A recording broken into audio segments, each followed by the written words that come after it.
Hey again everyone, it's Seth, and I'm back with another video about the Retroid Pocket 3. Today I'm going to look at how the Retroid Pocket 3's widescreen allows you to enjoy old games in a really new way. You may even be surprised to see that some of these older systems support widescreen at all, but thanks to emulation, they do. Here I've fired up Rally Cross for the PlayStation, and as you know, the original PlayStation didn't have widescreen support.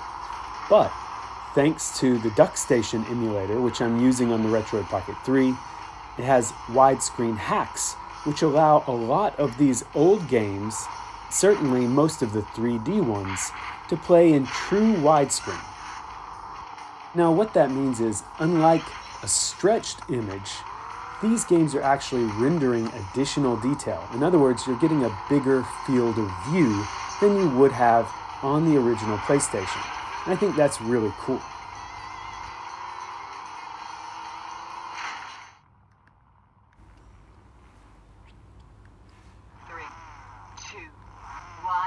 I found that it looks especially great for most racing games.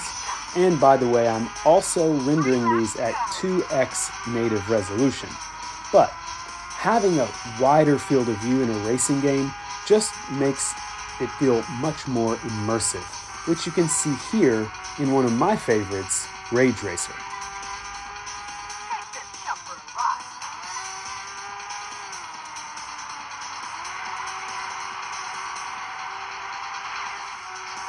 And yes, sometimes I edit out the moments in the game where I didn't do so well.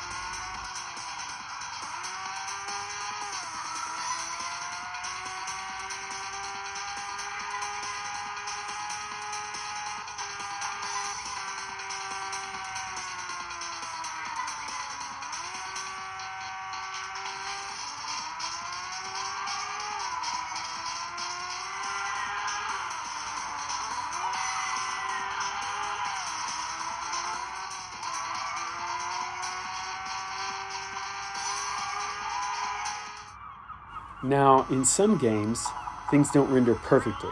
If you notice, there's some strange artifacts on the edges of the screen here in Wipeout 3.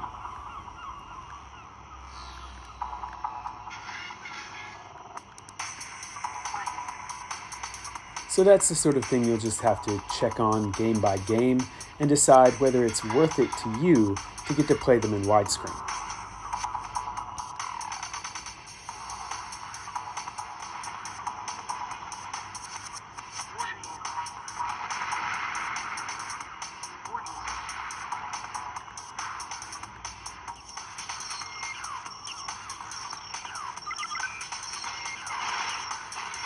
But of course, this doesn't only work well in racing games. You can also check out everyone's favorite Bandicoot. This is Crash Bandicoot 2. And you'll see again, I'm playing in real widescreen. The character is not stretched at all.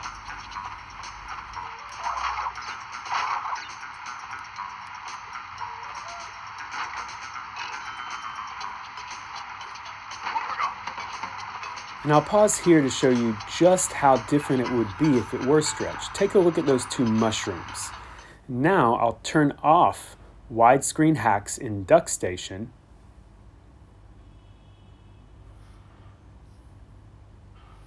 And you can see you don't see as much of the screen anymore, and Crash is now stretched. Turn widescreen hacks back on, and everything looks so much better. But we're not even stuck to true 3D platformers. Klonoa was a game that at the time we thought of as 2.5D. So you're playing on a 2D playfield, but with 3D graphics. And because of that, again, you get a wider view without any stretched image. And I think it's really cool. Now, as a reminder, I've been playing all of these PlayStation games with the DuckStation emulator, and resolution is set to 2x original PlayStation resolution. So they do look a lot better on this nice Retroid Pocket 3 screen as well. Alright, enough PlayStation. Let's check out Dreamcast. Notice the weird stuff on the side of the screen, but luckily, once you hop into Sonic Adventure, everything looks great.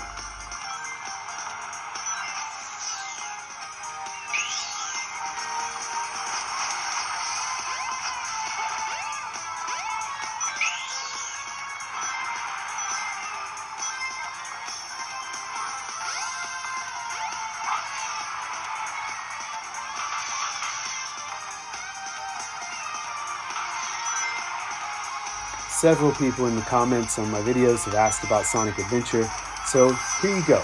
It looks fantastic. Now I'm using the Redream emulator for this, and I have resolution again set to 2x native resolution.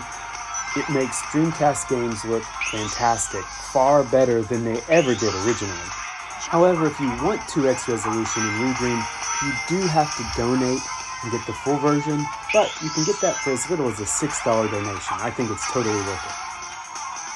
You can see even when it zooms really far out, the game still runs well, it still runs at 60 frames per second, and having it in widescreen is just a new experience for this game.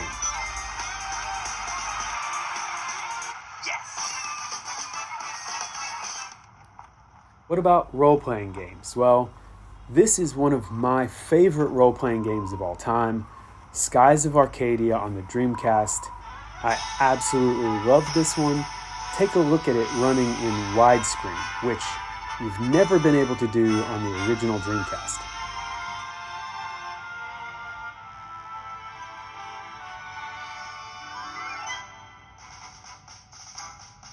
By the way, if you've never played Skies of Arcadia and you're watching this, just stop watching and go play Skies of Arcadia. I love this game.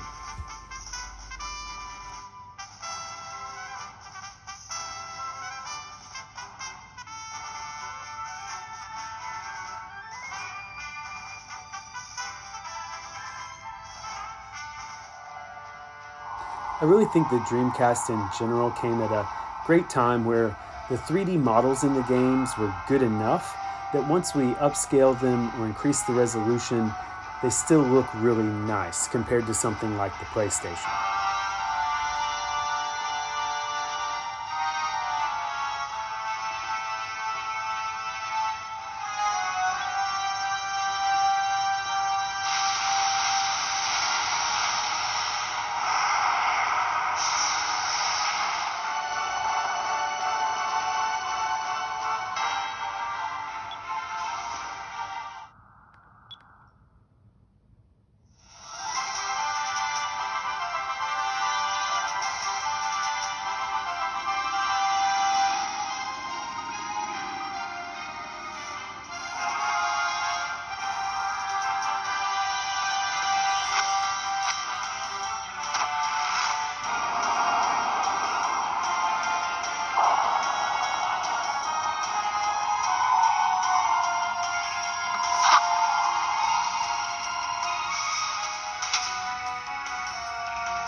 And again, if you are unfamiliar with this game, it's really cool. You've got your traditional turn-based battles like this, but you also have ship-to-ship battles. You can upgrade your ship, find new ships, and it also has just a great sense of exploration. Not quite what you would get now in an open-world game, but it was really impressive for the time.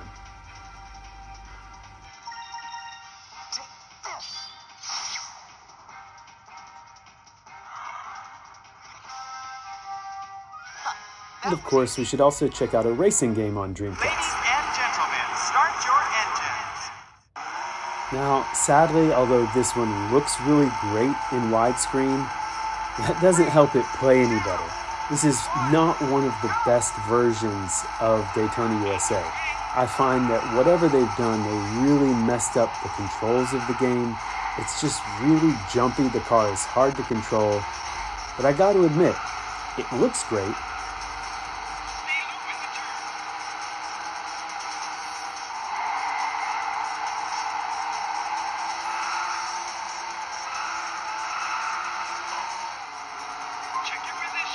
Sadly, they even butchered the Game Over theme, which is a real travesty because the original one from the arcade game is a classic. You place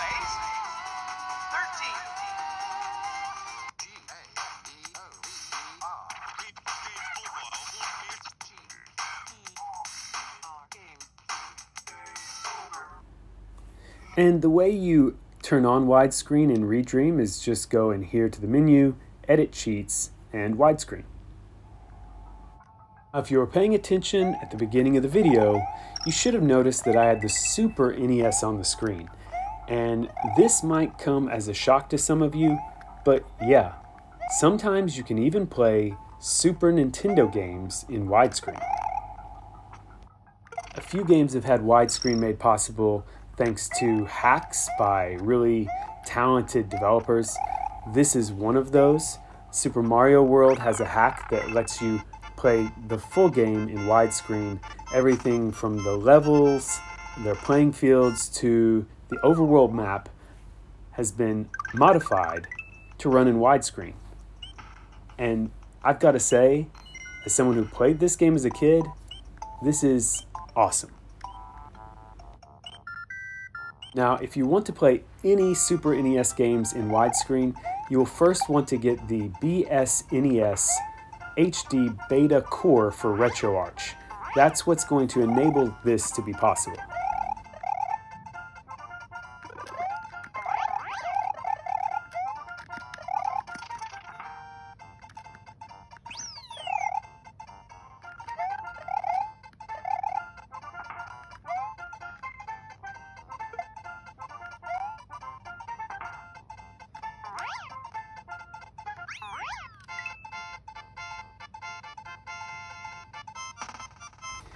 Another Super NES game with a widescreen hack is Super Metroid, which, again, one of my favorite games of all time, and it's really cool to see it in widescreen also.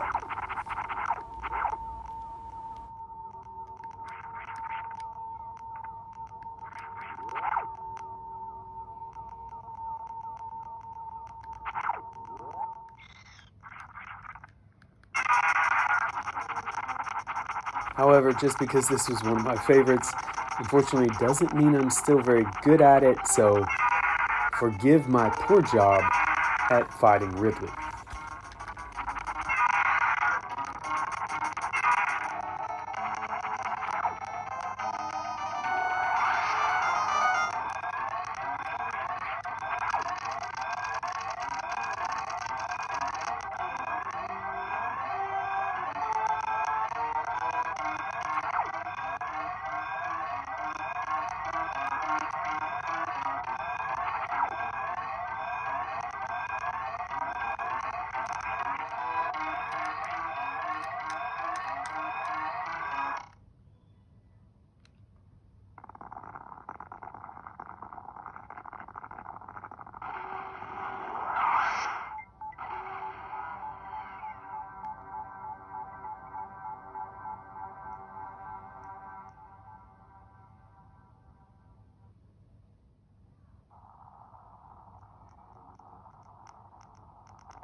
And from here you can just enjoy the entirety of Super Metroid in widescreen, which is something I'm definitely going to make time for. But you don't always need hacks for Super Nintendo games to get widescreen. Using the BSNES HD-BETA core that I mentioned allows every game that functions using Mode 7 graphics like this to work in widescreen with absolutely no additional hacks required.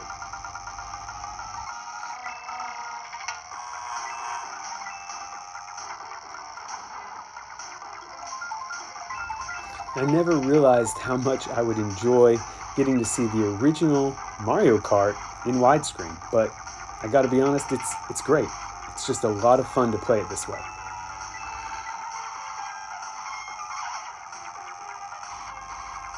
And it seems Donkey Kong is absolutely obsessed with throwing banana peels at me.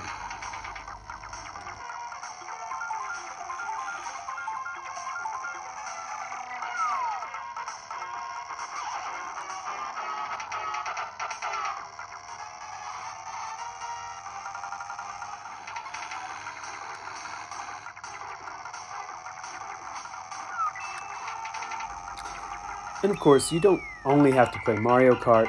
A lot of games on the Super NES took advantage of Mode 7 like Pilot Wings, or if you're more like me and you prefer this one, you can play F-Zero and it looks really good.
Okay, so that's it for this one. I hope you enjoyed getting to see some of those retro games reimagined in widescreen. I'll be sure to include information and links to all the stuff I mentioned in the description. And of course, there are tons of other games that you could play in widescreen. This is just a small selection. I've seen a lot of people online debating whether they need the Retroid Pocket 3's widescreen or not, unless they plan to play a lot of PSP games or do game streaming. But I think people overlook the benefit of getting to play all of these retro games now in widescreen. Until next time, keep gaming.